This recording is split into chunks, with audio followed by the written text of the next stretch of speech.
నవగర్జన పార్టీతో వజ్రం లాంటి మేలైన పాలన అందిస్తామని ఆ పార్టీ వ్యవస్థాపక అధ్యక్షుడు కాట్రు నాగబాబు తెలిపారు. తన టీఎన్పీ పార్టీకి వజ్రం గుర్తును కేంద్ర ఎన్నికల సంఘం కేటాయించిందని ఆయన చెప్పారు. బుధవారం కాకినాడలోని తన కార్యాలయంలో విలేకరులతో సమావేశం నిర్వహించి పార్టీ విధి విధానాలను మేనిఫెస్టోను వివరించారు. అష్టదిగ్బంధనం పేరుతో పార్టీ మేనిఫెస్టోని రూపకల్పన చేశామని, దానిలో కాకినాడ అభివృద్ధి కొరకు ప్రత్యేకంగా మేనిఫెస్టో రూపొందించామని చెప్పారు. అష్టదిగ్బంధనం ద్వారా వ్యవస్థలో మార్పు, ఉచిత విద్య, ఉచిత వైద్యం, ఉచిత న్యాయం, రైతే రాజు, జాబ్ క్యాలెండర్, మద్యపాన నిషేధం, కుటుంబ భద్రత వంటి 8 అంశాలను పొందుపరిచామన్నారు. కాకినాడ సిటీ అసెంబ్లీకి, పార్లమెంటుకు తాను పోటీ చేస్తుండగా ముమ్మడివరానికి మల్లాడి కృష్ణారావు, కాకినాడ రూరల్ కి కొరమాటి మహర్షిని పోటీలో నిలుపుతున్నామన్నారు. ఈ నెల 20వ తేదీన నామినేషన్ వేస్తున్నట్లు చెప్పారు. అందరికీ నమస్కారం. ముందుగా కాకినాడ ప్రజలకు మరియు పార్టీ శ్రేణులకు మన తెలుగు నవగర్జన పార్టీ నుంచి శ్రీరామనవమి శుభాకాంక్షలు తెలియజేస్తున్నాము.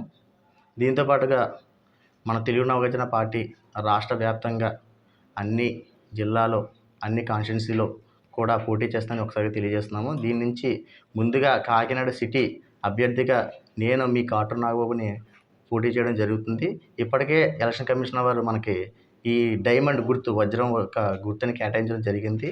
సో వజ్రం గుర్తు అనేది మా రాష్ట్రం మొత్తం వ్యక్తపరుస్తాం కాబట్టి ఎవరైనా సరే ఆంధ్రప్రదేశ్ రాష్ట్రంలో సీట్లు ఎవరినైతే రాలేదో వైసీపీ నుంచి, జనసేన నుంచి వాళ్ళు మన పార్టీ నుంచి కూడా మేము ఫ్రీగా బీఫామ్ అనేది ఇవ్వడం జరుగుతుంది. దానితో పాటుగా ఎవరైతే ఆసక్తిగా ఇండిపెండెంట్గా పోటీ చేస్తున్న వ్యక్తులు ఉన్నారో వాళ్ళకి కూడా మన పార్టీ నుంచి బీఫామ్ అనేది ఫ్రీగా ఇవ్వడం కూడా జరుగుతుంది.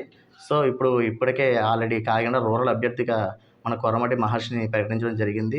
దీనితో పాటుగా మన ముమ్మడివరం ఇన్ఛార్జిగా ఉన్న మల్లాడి కృష్ణారావుని కూడా ముమ్మడివరం బీఫామ్ అనేది ఇవ్వడం జరిగింది. ఎమ్మెల్యే అభ్యర్థి కూడా తొందరలో పోటీ చేస్తున్నారు. ఈ 20వ తారీఖున మేము నామినేషన్ వేయడానికి కొంచెం సిద్ధపడ్డాము కాబట్టి అందరూ కూడా కలిసికట్టుగా వచ్చి మమ్మల్ని ఆశీర్వదిస్తారని కోరుతున్నాను. దానితో పాటు మనం ఇప్పటికే వజ్రం గుర్తు అనేది రావడం వల్ల సో కాకినాడ ప్రజలు ఎవరైతే ఉన్నారో వాళ్ళు, అలాగే కాకినాడ డిస్ట్రిక్ట్ నుంచి ఎవరైతే ఉన్నారో వాళ్ళకు కూడా తెలియజేసింది ఏంటంటే మాకు ఈ వజ్రం గుర్తుపై వేసి అక్కడ మెజారిటీతో గెలిపిస్తారని, మీ కాట్రు నాగబాబుని ఆదరిస్తారని కోరుకుంటున్నాను. Thank you.